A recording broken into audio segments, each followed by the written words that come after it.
Your first family, you're given as a gift from God to that family.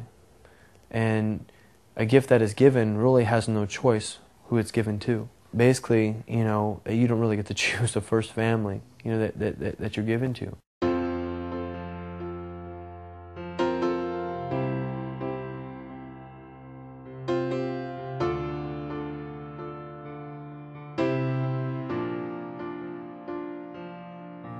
My brother, he had done something. I think he had knocked a ball off the Christmas tree, and my father became very enraged that he grabbed my brother and he slammed his face against an oak pole, and he broke, I guess, considered his face at the age of, I believe he was like 7 years old. I remember just a lot of events like that.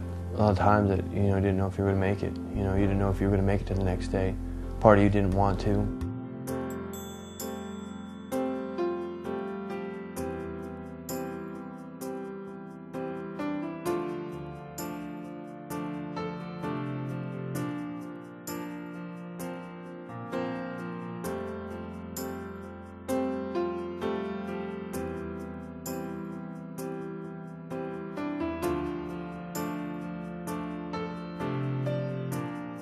You know, if you would have took me aside, you would ask me, you know, what do you want most? What's that one thing? You know, and you would be thinking that I would be like, I want toys, man. I want a bike. You know, I want this, I want that. But I would tell you, I wanted a family. I want somebody to love me. I want somebody to care for me. Someone to hold on to me when I was scared. Someone that I knew that was there for me and didn't have any other situation or any other hidden agenda to have me there.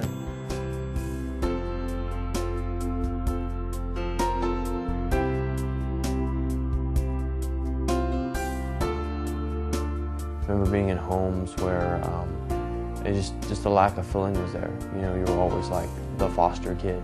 You know, you were never a part of the family. You never felt like you were a part of anything. I remember the kids would have their lunch and then we would have our lunch. And there was about 6 or 7 of us at the time, and she would take one thing of top ramen noodles and she'd put it in there and she'd, you know, stir it up, and then all 6 or 7 of us would share one thing of top ramen. A lot of broth, very little noodle, and just like that. And they'd work us, I think 6, 7, 9 hours a day, and we were just a labor force to them. And a lot of times we didn't even get to go to school because we were doing our work. I remember one foster home, they'd all sit at night as I did all the pots and I cleaned for 3 to 4 hours a night after going to school. They would laugh and watch me as they would watch TV, and as I would sit there and I would just clean. Went to another home to where the foster father had, I guess, this type of mental illness, a rage mental illness. He hit me. I remember that I would start going to every foster home, and I would have my stuff, and it would be sitting in a corner. And the foster mother would ask every day, why don't you unpack your stuff? And every day I'd wake up thinking what excuse I was going to give her this time. But the real reason was because I knew inside that I wasn't going to be there. You know, I knew that I didn't belong the second I walked in the door.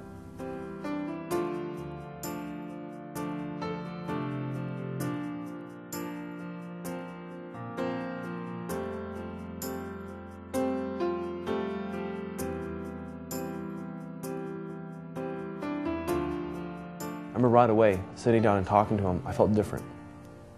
I felt the love. I felt a connection there. Like I was not always really wanted, but it was the way I was treated. That love was a Christ love.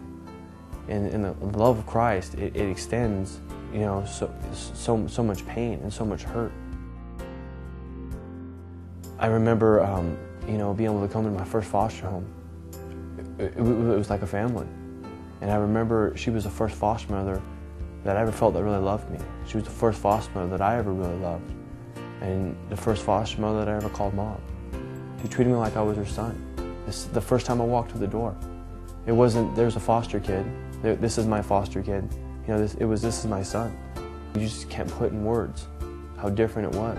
To go from never feeling wanted, to go from waking up at night and the only thing you can think about is, I want a home. I want a family. Give me something. And then you get it. And it's like, you know, it's so hard to believe.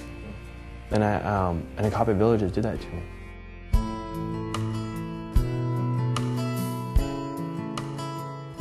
We are looking for a person who loves kids and cares for children. Kids don't care if you have a big house or a little house, but they do care what kind of heart you have. All these kids want is a home. It's not about the size of the house. It's not about, what car you drive, what your income is. It's about how you treat that child. We are looking for people who have a rich heart, people who really want to serve children.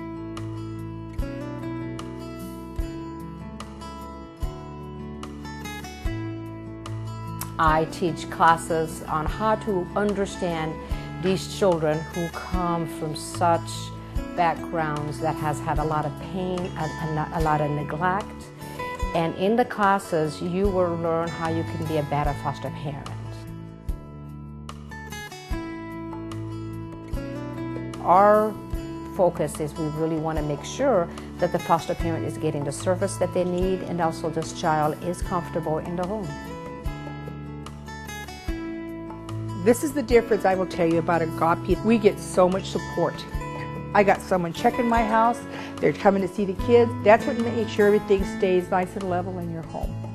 That's the most important thing that I saw with Agape. This is what I really like. When I talk to other people with different places in the county, they don't do that. And that's what one thing is, you guys check on everything, make sure, if I can't take the kids to the doctor, I've got someone right there to help me. Other ones don't do that. The first step they take, they call Agape. We'll interview them. That helps us to find out if this is for them. It also helps them. Because sometimes people say, I want to be a foster parent, and then they find out all that is involved, and they cannot do it. And we can help them decide.